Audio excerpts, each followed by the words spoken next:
Welcome back to the PT Graduate Podcast. My guest today is Mr. Scott Arrol. He is the current CEO of motor neurons disease. Hi, Scott. How are you? Yeah, I'm very good. Thank you very much, and for that intro. Yes, CEO from MND New Zealand. So we provide community-based support services right across the country, free to anybody with MND and their families. It's a tough disease.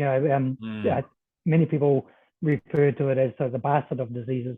Right. It's that bad, and given our sort of sporting connection and the Commonwealth Games on at the moment, what I've been saying lately is that if there was an Olympics for diseases, then MND would win the gold every time. Really? Really? It's probably one of the toughest. I would chuck out there. Yeah. We can dig into that a little bit more, but you've been in this health space for a number of years, and you were previously CEO of Dementia New Zealand, and you've done some work in the digital health insights space as well. So I know that that's sort of your area of speciality, is that sort of where technology meets health. And so I'm quite keen to sort of learn a little bit more about what got you into this space in the first place. Like, that's as far back as I could go. So there's obviously some additional history that I'm not aware of. So feel free to share, whatever you think's appropriate. Oh, well, yeah, I won't bore you and your listeners with the full story, but I've been in New Zealand's health and disability system or sector for well on 20 years. And in different sort of guises, I suppose, in different sectors. But most of that time sort of in aged care, residential care type settings, and then home-based and community care. Did a lot of work. I spent a good 7 years nearly with a company called Healthcare New Zealand, which is the largest home-based care provider in the country. Right. So we provided support workers into people's homes where, and that was across the board. It was either health of older people, as is commonly known, over 65s generally. Under 65s would be physical and intellectual disabilities, and then any age group which is with an injury, which is ACC related work. Right. So quite a gambit there, but effectively people at a time, I always say in the health or disabilities, when people need your help, then they're often they're at their most vulnerable in their life, and so then they trust you to help them at that time. So it's quite a humbling experience at times to be involved in doing what you can, and working with others who do some fantastic work. And then I had another good 6 or 7 years with NZ Health IT, which is they were the peak body for the health IT industry sector. Okay. So membership organization. So we had members made up of like the big players like Orion Health and Spark and Microsoft, and quite a large group there. Right, Amazon, AWS, right through to the mid-size, quite often the New Zealand-based operators, right down through to the sort of 1 or 2 person sort of entrepreneurial startups, developing some really exciting kind of bits of software and applications to help in the health sector. Yeah. Fantastic. And I think there was a conference not that long ago where everybody met, and you had speakers and everybody gets to network. Well, it's been pretty patchy, isn't it, because of COVID those last couple of years, and getting back into it. And so I'm associated by being on the board of Health Informatics New Zealand. Okay. I've kept my kind of connection with that health informatics, health IT side through HINZ, HINZ. And so they put on a lot of events, and a lot of them, of course, same as when I was at NZ Health IT, we had to go really quick into virtual events and go virtual because of COVID. And they've been doing similar, and now getting people back into face to face, in the same room, so to speak. so there's quite a bit of that happening, has been happening, but more so planned in the future. Fantastic. Yeah, good. And how does that roll out to, the general public? Where are the touch points for people who are, the lay person, with what those organizations are doing? And obviously it sounds like it's software, probably apps, that sort of thing. Yeah. Well, yeah. The best way I could put it is that if it's working well, then none of us should actually know that it's working. Okay.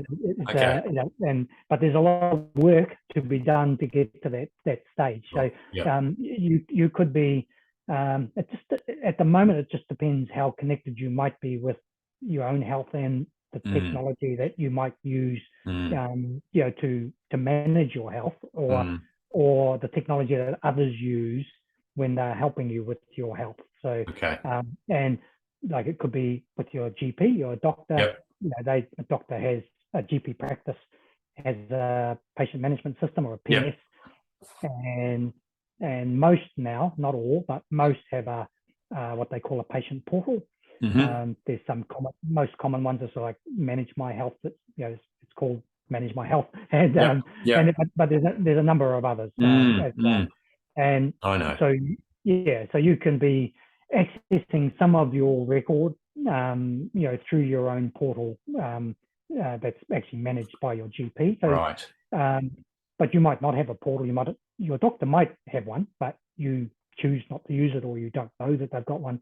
But so then you might go visit your doctor, go have a consult, and you see them tapping away on your on their computer while they're talking to you.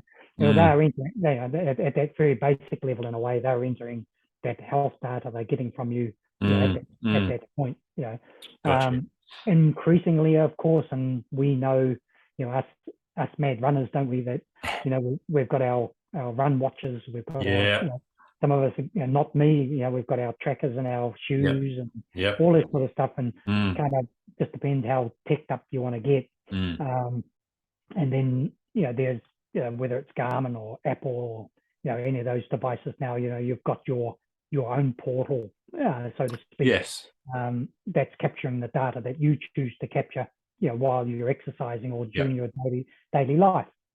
More and more that's starting to connect up now across the spectrum. So like the likes of Manage My Health and these portals that I mentioned are starting to enable the facility to connect that data you're collecting yourself, to your kind of more, let's call it the more formal health data that's been collected about you.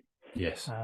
And so that's where we're starting to sort of see I guess an intersection between the data that we like to collect, because if you're a weekend warrior like me, you just want to you want to know how many miles you did or kilometers you did, and what your elevation was and how fast you went, or in my case how slow you went, all those things. Largely though, the GP still says, well, we don't really want to know all that stuff.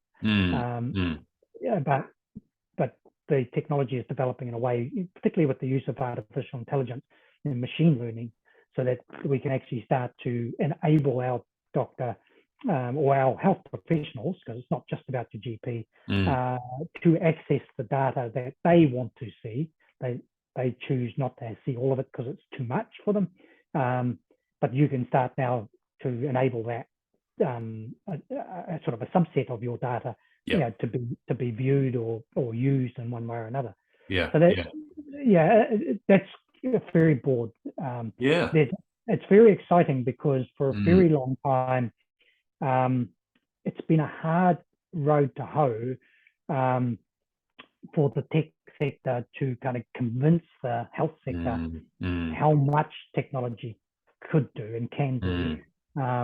And when I say the health sector, primarily the government of the day, whichever it may be. But there has been, over the last, I'd say 6 or more years, a quite rapidly increasing understanding of the role that technology does have to play in the health sector. And we're seeing now that there's a restructure of the health system includes quite a lot of investment and work being done, to sort of get the use of technology embedded more. And I'm talking sort of more like telehealth type technologies. And again, the ability for your data to be seen and utilized where you need it to be. So more about the individual, and trying to minimize then that the replication of data that you give to the health system. I don't know, many of us would have experienced, you go and might have tripped on a route in the trail path. Next thing you've done your ankle in. Next thing you're in emergency department. That's if you can get into them nowadays, because they're pretty full. But then you're getting asked the same questions about your allergies and your medications, and that your doctor already knows, your GP. And many of us have probably been in a situation saying, well, I've already told about 6 people the same stuff.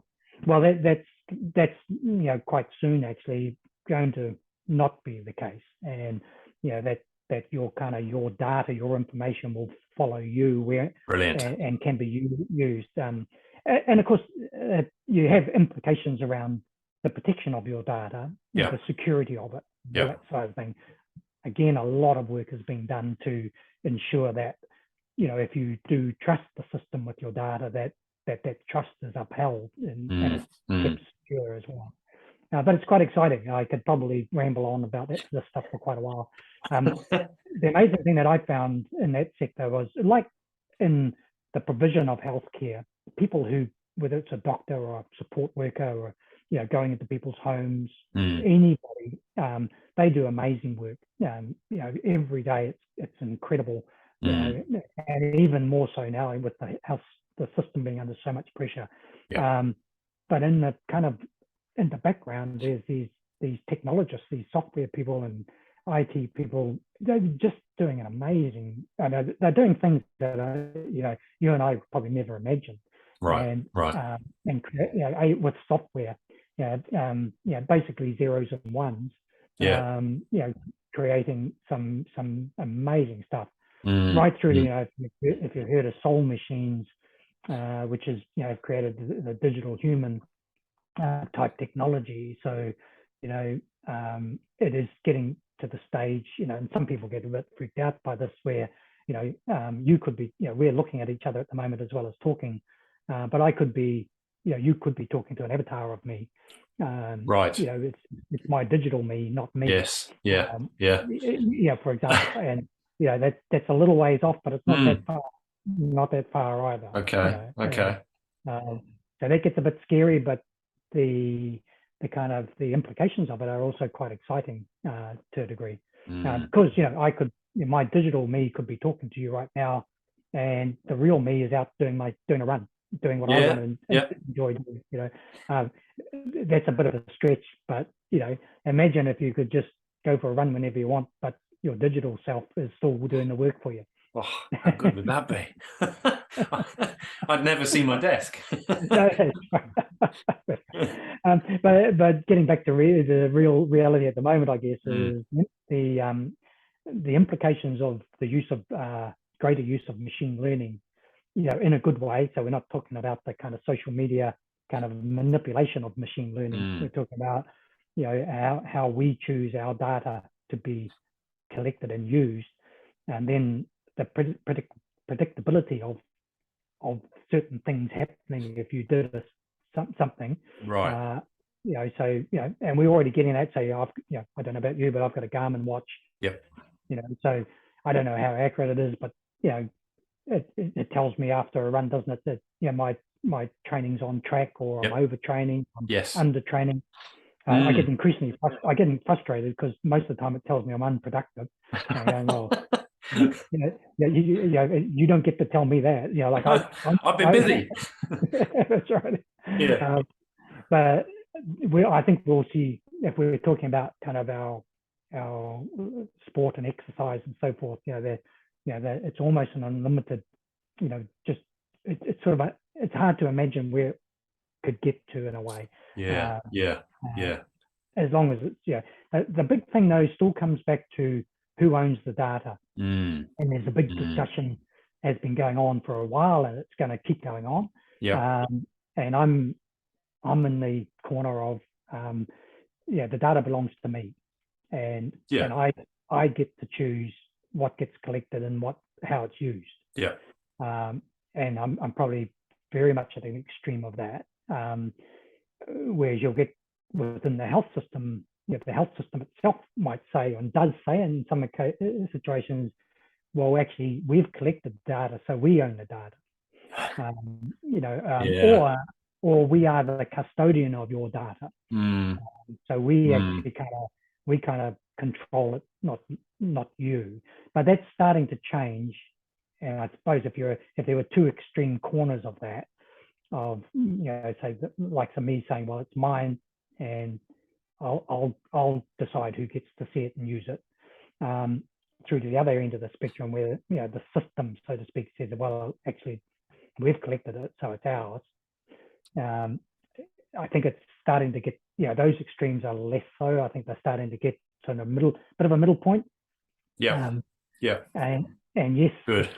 the system is a custodian of our health data, if we view it that way, but the system is also starting to understand the value of that data to the individual. And the fact that those two extremes actually they actually don't do us any good, really. We've got to find a midpoint. I've often said, with lots of shakings of head, if I'm in a room full of health type people or health bureaucrats, where I say, well, actually, it's my data, and I want to be paid for it every time it's used. So, yes. So, we'll say my data gets used for research. Well, obviously I should have that choice. I should get to give approval for that, and I should earn some health points, just like I get air points. Yep. Actually go a bit further. If I'm using data, or even if I'm doing what I'm doing to be as healthy as I possibly can, to avoid having to use the health system, well, I should earn health points. Yes. Agreed. That type of thing. Now, of course, that freaks many out. They grapple with that. They would do, but why wouldn't you? Because we, obviously trying to be healthy comes, at times we hurt ourselves, so we come under the ACC to some extent or another. But of course, many of us would say, well, we pay taxes anyway. Yes. But in general, my experience has been that people who are aware of their health and are doing something about it place a lower burden on the health system in general. Absolutely. And that is in general. I am generalizing, but there should be some reward for that. There's some interesting data that's been recently researched from I think Exercise New Zealand partnered with, I can't remember which organization it was now, but they found that if there was an investment of $2,500 per person across the country, the return on investment of that $2,500 would be $12,500 per person. It's a no-brainer. We know that we're part of the solution in the exercise industry, but as you said, there's a bit of a lag between the health experts, wanting to, I guess, fully embrace that concept and realize how powerful it is. And I know you're obviously a believer because you're already there. And I guess this is my opportunity to segue into parkrun, because that's where we didn't officially meet, but you came onto my radar. I was standing at my first parkrun, and I said to someone I knew, "Who's this guy standing up here talking to us?" And he said, "Oh, that's Scott." I was like, "Oh, okay, who's Scott?" And I noticed recently in a picture that you were in that you'd done your over 150 parkruns. Just recently. I think I've done a couple since then, so I must be sitting on about 152. Wow. Yeah, that's a sizable contribution. Oh no, thank you. But it's interesting, because the whole parkrun firstly can become quite addictive just with the statistics. Yeah, And yeah, and kind of there's a degree of park runner that can get incredibly obsessed with that. And I think I'd like to think that I'm not quite at that point, but I'm not far away, you know. But then I think, you know, like I'm humbled to know, you know, I'm actually, best way, I'm proud actually to know people, you know, park runners, you know, who are friends now that I've met through being a park runner. You know, they're open to 250, 300. In fact, wow. a chap that I think both of us might know, Andrew Keppel. I think he just did his 400th, I think. Good grief. Okay. And he might growl me because I might have that wrong, but that's all right. yeah. But Steve Darby, who's in New Zealand, he's from England originally. He is about to, well, actually, while we're doing this recording, I think this coming weekend he's about to do his 600th. Good grief. Okay. That's an amazing milestone. Yeah. Phenomenal. But I say, you know, my time in parkrun has been about 5 years worth, and I was actually kind of, I was doing some running, not a lot, and people I was running with just said to me, "Oh, yeah, why don't you do parkrun, Scott?" I knew nothing about it, and they said, "Oh, this is all you do. Go and register online and come along with us." And because we do at that stage, most of them were doing Western Springs Parkrun, and so that was my first one, and I was just blown away. I just thought, how fantastic, you know. And it didn't matter that I was turned up and was doing my first one, and there were people there that were doing, you know, their 100th or 200th or whatever. Everybody's treated the same, and it didn't matter if you were the fastest or you were walking it. Again, and you could be built like a whippet going, doing 5Ks in 16 minutes, or you were at the other end of the scale and you were walking it and doing it in 60 minutes. Nobody cared about that. It was the fact that you turned up and participated. And that's what got me hooked, really. I just thought, man, this is just, I guess with my health sector background, I just thought, man, this is so fantastic. How unique to, nobody was being treated as an elite. And nobody was being treated at the other end of that spectrum either. So that's how I got hooked. And brilliant. But I'm also, when a person having from that experience, and yes, I've done 150, a little over 150, but for me, when someone turns up and does their first one, that's very special. And the parkruns that I've been involved in, I'm just so pleased when someone kind of steps out of their comfort zone, turns up to this thing that they've probably their friends have dragged them along to, and they do it. And usually once they do it, they're hooked. Something special about it. I was just going to add there, the most important number of parkruns is number 2. So there's a lot of people who do their first one, and we don't say a lot. There's a percentage of people who do one and then they don't repeat. And there's a number of reasons for that.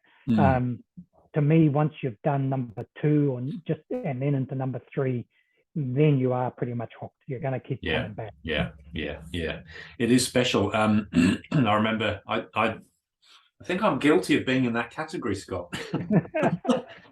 Admittedly, I did it after I'd already done a run one Saturday when a mate of mine was coming to the Hobsonville one. I'll join in.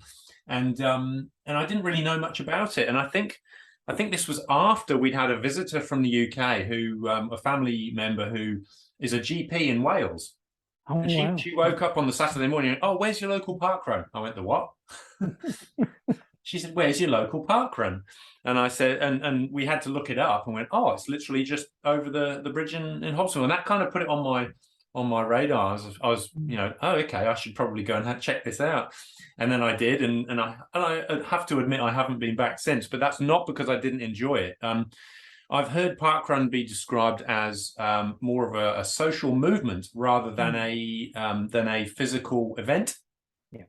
And I think that's absolutely right. And I think what you just talked about, that non-judgmental, all comers welcome, let's all get out there together is a really important point of difference. It's a different culture. You don't have the bib with the number, and you don't have these age categories when you're being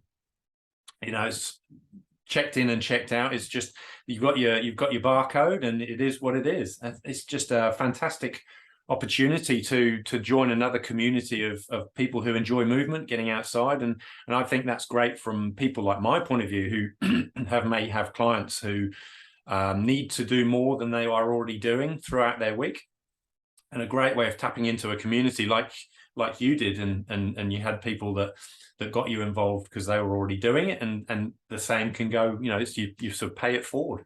It's a brilliant thing. No, I agree. Yeah, totally. And it's been a privilege to I was involved in helping to set up Hobsonville Point Park Run. That's where we obviously saw each other. Yep. And it's that's amazing, because when you take something that wasn't there before, and then now they're regularly getting well over 100 park runners on the weekends. Things got hit a bit. Obviously, things got disrupted by COVID. Yeah. But their numbers have built up really quickly, and that reflects that community that's growing out there. And then most recently, last year, we got the new one started at Sherwood Reserve over at Browns Bay. Yes. That one's been sadly it's still going, which is great, and it's going to keep going. But it was really affected by COVID because we've just had the first anniversary of it. So we beginning of July last year we got it going, and I think this coming weekend, when we're recording this course, I think it's event number 24. Yeah.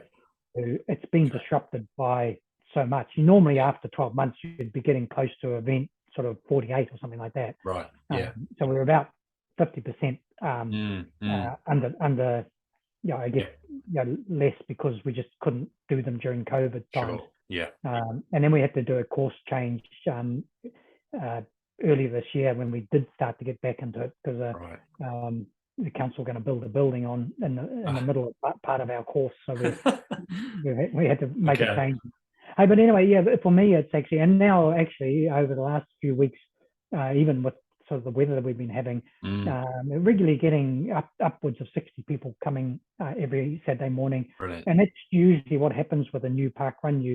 Hobsonville was the same, and all of them would be the same. Right. When you first get going, you slowly build, and there's always a peak at the first one because there's some heaps of people want to do from around the country want to do the inaugural. And, yes, of course. And of course, you got what's called the countryman, people wanting to maintain their countryman status, which is having done every park run event in the country. At the moment, there's 37 park run events around the country, and there is a group of people who have done all 37. Brilliant. And it's a bit, again, it's that addictive quality of park running. So, but then once you have the first one or two events under your belt, then numbers drop off, but then they start to build up with the locals start to turn up. They hear about it, and Sherwood Reserve will start into summer. We'll start to get close to about 80 plus, I would imagine. Yeah, great. But the thing that I've really had a lot of satisfaction from is you're involved in starting a park run, hasn't been one there before, and it doesn't feel like very long. Suddenly you've got 100 plus people coming along. That's fantastic. And they're enjoying it, and it's having a beneficial impact on their life. Definitely, in so many ways. You've started a bit of a movement though, haven't you? You have your own hashtag, isn't that right? Yeah, that's right. Well, hashtag Scott Airplane. Got airplanes. That's a bit of a. Frankly, it started out as a piss take. Okay. Because it was around about probably 4 or so years ago. It might have been, anyway, running in events like where your paid events, like where you're wearing a bib and stuff, and running around, and I kind of looking around at the runners that I'm running with, kind of taking it all very seriously. I I'm serious like anyone when it comes to running, but I think unless you're having some fun, why would you even do it? Was actually came about with my wife Anna, who's a fantastic photographer, and she would come along and back in those days and take photos of me. And she commented to me one time as that she always wanted to wear red because a lot of runners wore dark colors, and trying to pick me out of a bunch, she would look for the red. And so then I thought, well, I'll just start leaping around and being a silly bugger. Then she can't help but see me, right? But then what I noticed when I was doing that, initially I got a lot of frowns, these serious buggers around me. Crikey. And of course that made me worse. That made me want to do it. And then so suddenly now we have this movement that is of Scott aeroplanes where you can't actually do a Scott aeroplane when you're running or walking without smiling. You can't. If you try to do a Scott aeroplane and don't smile, it's actually almost impossible for some reason. And to me, it started out as this piss take of let's not take, especially for people like me, which is the majority really, the weekend warriors. Let's not take it too seriously. Because we should have more fun than just getting to the finish line and saying, well, I come, out of a field of 200 runners, I came, 150th, and sort of getting some satisfaction from that, which is fine.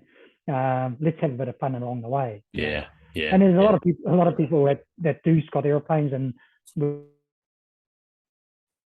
had them pre-COVID times. It's slow. It kind of got, again, like everything, impacted by COVID. But we've had them done in the foothills of the Himalayas. Right. We've had them done, in the snowfields and ski fields in Austria, and brilliant. And around New Zealand. There are some park runs that do them more than others, like obviously Sherwood.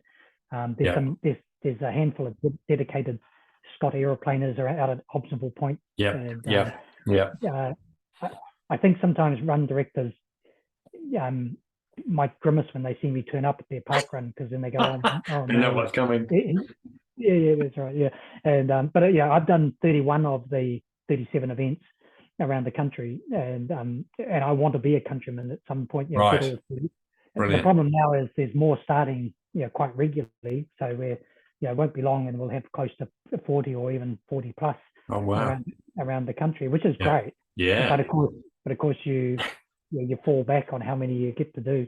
And so often ahead of time I'll send a message, usually by Facebook, to that event, saying that I'm coming, and part ego trip, of course, because I'm an extrovert, so why wouldn't I announce my arrival beforehand? Of course. But I do get a buzz from I get a buzz from two things. One, from people doing Scott aeroplanes and smiling and having fun. Two, from the challenge of getting people who won't do airplanes to do airplanes. And I've got some people who go, I'm never going to do a Scott airplane. It's just absolutely stupid. And of course, to me, that's like a challenge. That's a red rag to a bull. And it's a bit like telling a person not to scratch their nose, and then they do. If you tell a person to do a Scott airplane and they say they never will, well, eventually they will. It's going to happen. But anyway, coming back to the basis of it is really just to show that you're having fun. You're enjoying yourself. Some people they jump up in the air. We've got Nicholas Main, who does he's often out at Hobsonville Point. He does an amazing leaping Scott aeroplane. Okay. And so people they put their own spin on it. You just do it as you like. Fantastic. That's great.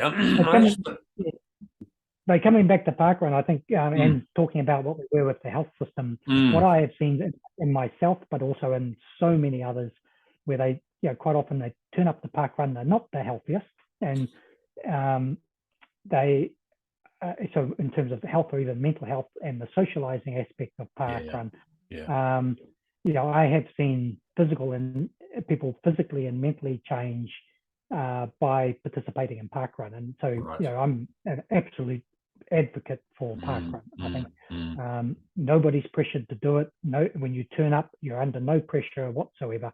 And it's all about you and what you want to get out of it. But you've got a community of people who you've just met who understand what you're going through and are there to support you if, at any given point.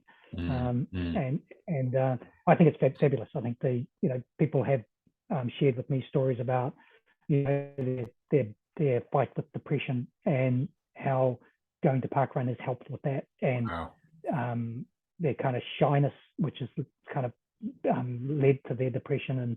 And some have been quite it's been interesting where they've said they've come to parkrun, and I'm not saying this to blow my own horn, where they've gone like, who is this mad idiot called Scott? And he comes up to me and welcomes me and has a chat, and then he's getting me to do this silly thing called Scott Airplane, and I can't help but enjoy myself, even though I was convinced that I wouldn't enjoy this. I was dragged along by a mate or a family member, and whether it's me or someone else, you're like, at another parkrun, every parkrun makes people feel welcome, and afterwards you can go along and have a coffee, chat. You meet complete strangers often, and the next thing, you're connected up via Facebook or however. And I've made some of my strongest friendships now have come by way of parkrun. Right. Wow. And those are people that I would never have met other than through parkrun. Yes. Yeah. And I often actually say too that, like, I could be a mass murderer, but I go to parkrun and they just treat me like a parkrunner, right? Yeah. It's a real leveler, and it is so much more than just a physical event. It's been really well put together, and obviously those who will help organize it and make it happen are all volunteers, aren't they? So there's no sort of commercial gain behind it, and I think that's part of the attraction, because people realize that there's not a money-making organization here. It's all about the people that are turning up, and the participation and the connection and the health benefits and the things you've just talked about. And I like how you've just added your flavor to it. It's the not just participating, but it's actually making it a lot more fun. Which doesn't happen with a traditional run event. It's it's quite strict, and you've got to line up and don't start your watches, and here's the briefing, and it's quite a different feel. So I mean, it's been great to I guess dig into that a little bit, because I really recommend it to anyone who hasn't participated. And I'll put my hand up now and commit to doing more. You got to get to number 2 becomes number 3, becomes number 4. Exactly. And in 2 years' time, you're hitting 100. And and you get the T-shirt. So it's brilliant, great. Brilliant. Well, the milestones are at certain milestones you get a T-shirt, a different color, and there's a bit of detail around that, but that helps. It's like an incentive, and people proudly wear their T-shirts at various events that they go to. And I thought I'd better add, before we get in trouble, just my comment there about being a mass murderer. Like, I'm not a mass murderer, and I've got no intention of being a mass murderer. But but I'm sure people understood what I was saying. Oh, absolutely. I thought I'd better add that, otherwise your podcast might get in trouble. No, you're good. You're good, Scott. But I think for runners, like people that you're training and other personal trainers, I think there's a big message there, because I know park runners who, also a lot of my friends of mine as well, and they're doing way more mileage and exercise than I am, but they incorporate parkrun into their weekly routine, and it gives them there's some that will run 5 or 10 Ks to their local parkrun. Yes. They'll do the 5K. They may or may not stop for coffee, depending on what their training plan has got in store for them. So then let's say they do the 5K, then they finish off with their 5 or 10K back home or wherever they're going. So without too much trouble, you've done upwards of 15 Ks in that one on a Saturday morning.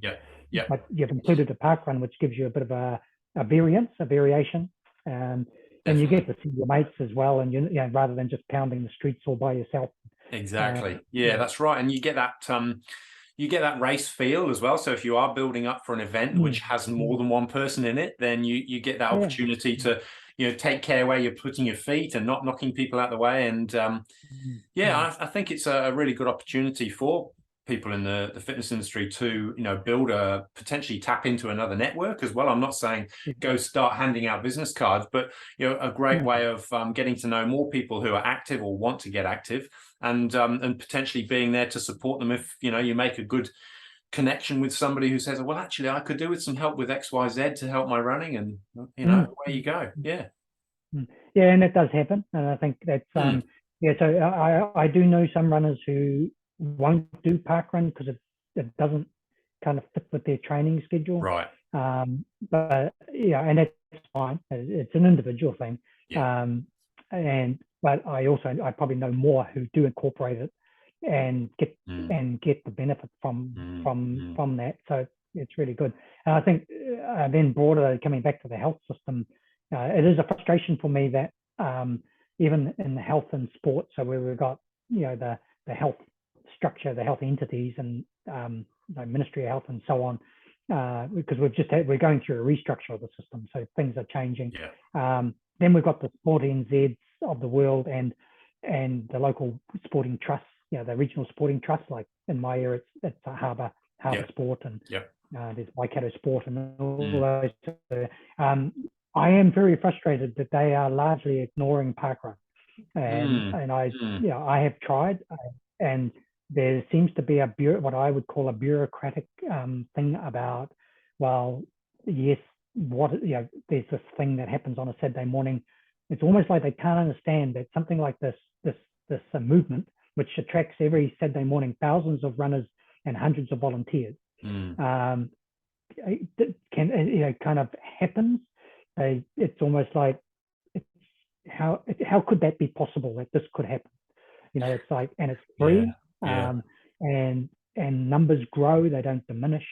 So and I've made presentations and you know, to the health sector and said, you know, you should be supporting this thing to get, you know, and it doesn't cost a lot to get a parkrun going. There's some hoops to jump through from a parkrun course safety perspective. A new parkrun's got to raise money for a defibrillator, an AED. That's the financial commitment, and you know, we were lucky to get actually Garth Barfoot, who many people will know. You know, he's in his 80s and still going. He donated the money for us to get our defibrillator for Sherwood Reserve. And but you know, and it's a couple of $1,000. So if the health sector and the Sport NZ and the sporting trust got behind parkrun, we could have well over 100, up to 150 parkruns around the country. And imagine the impact that would have on our individuals and our communities. Absolutely. And I think that's the nub of I wasn't sure what I was trying to get to, but I think you've just summed it up perfectly, Scott. That's exactly where we need to be getting to, because as I said, we're part of the solution, but the medical and the, you know, the health space need to catch up, meet us halfway.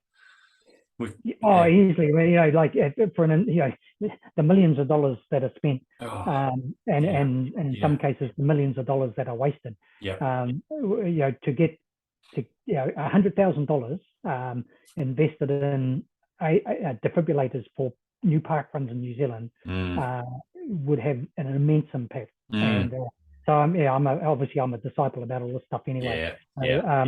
And in the UK, you know, like, so I don't know if you or your listeners have heard of the green prescriptions in New Zealand. Definitely. So your doctor can prescribe you a green prescription. Well, in the UK and parts, I don't know whether it's fully across the whole UK, but in the NHS system, GPs can prescribe parkrun as a green prescription. Brilliant.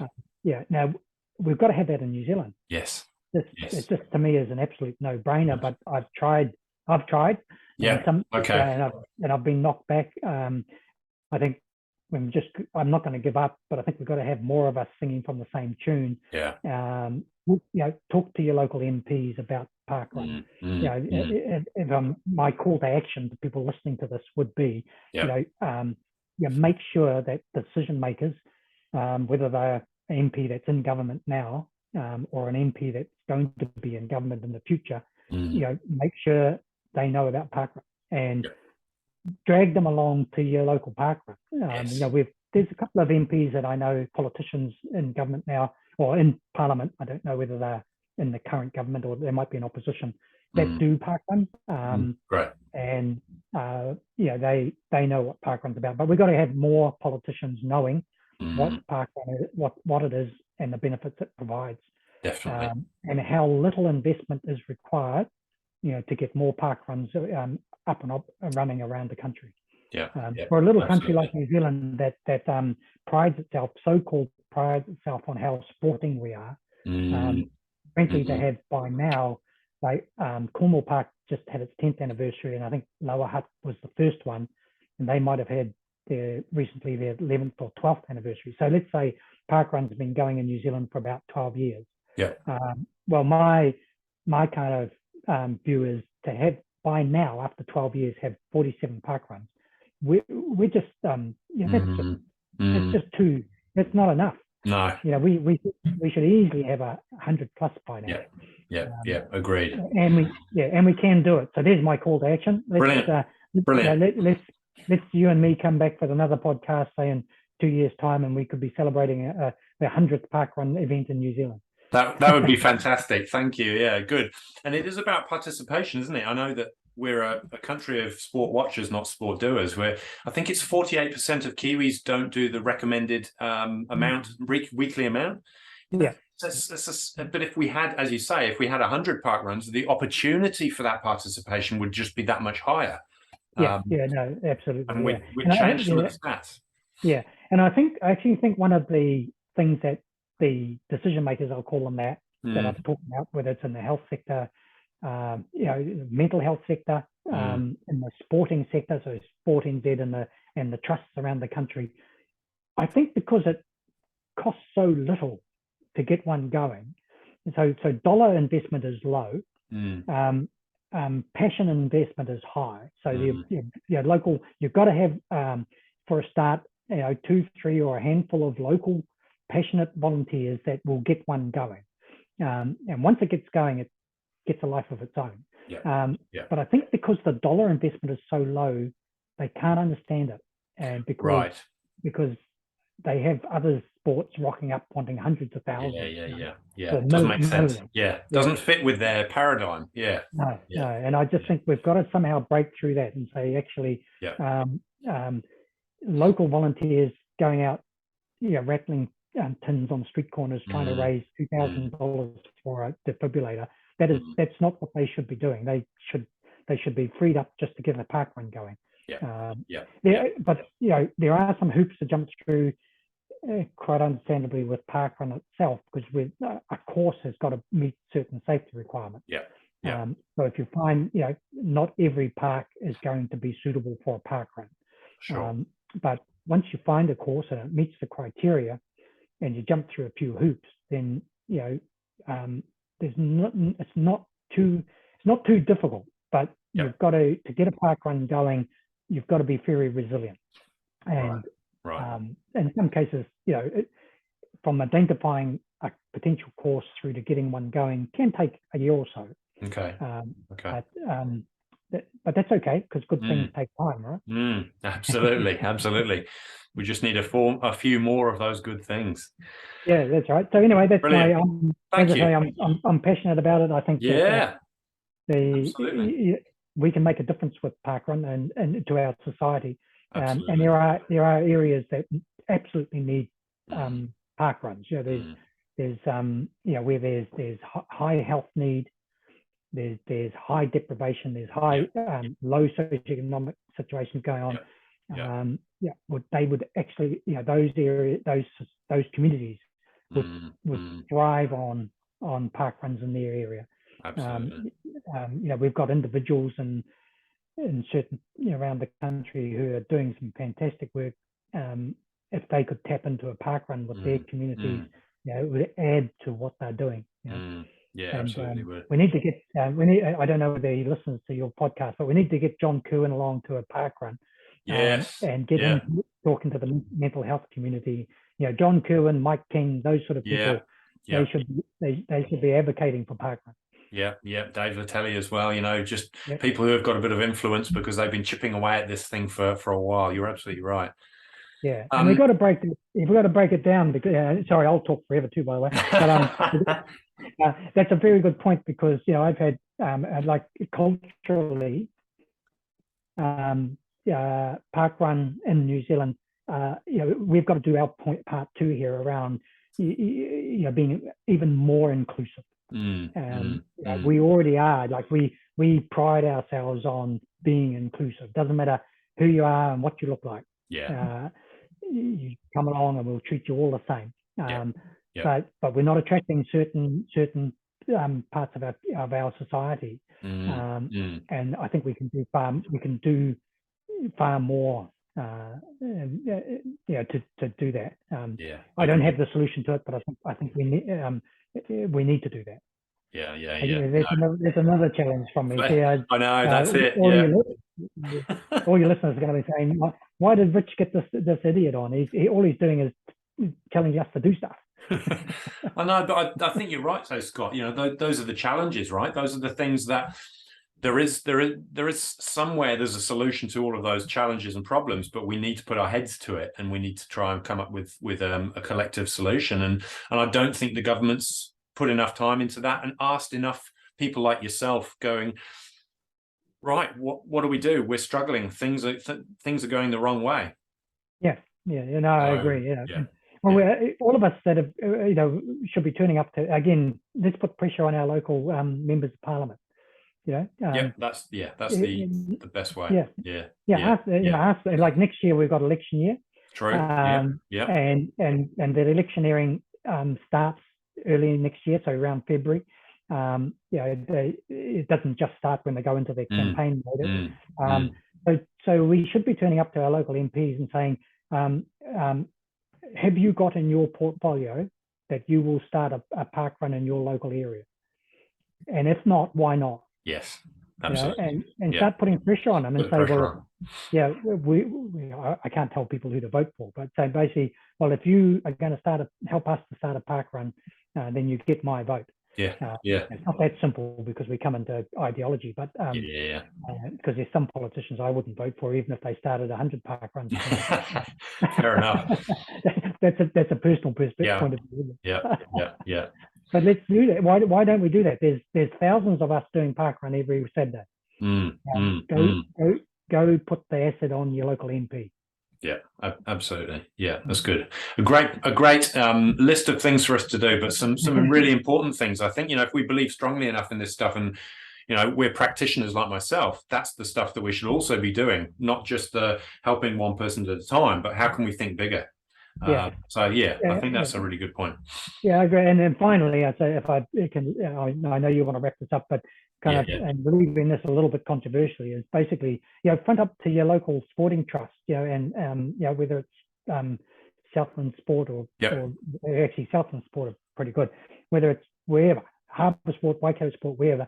If you know people at Sport NZ level, front up to them and say, look, will you pull your head out of your own backside and have a look at this thing? Because if you did, you'd be amazed at what it does and what it can do in the future. Yeah, absolutely. No, that's good.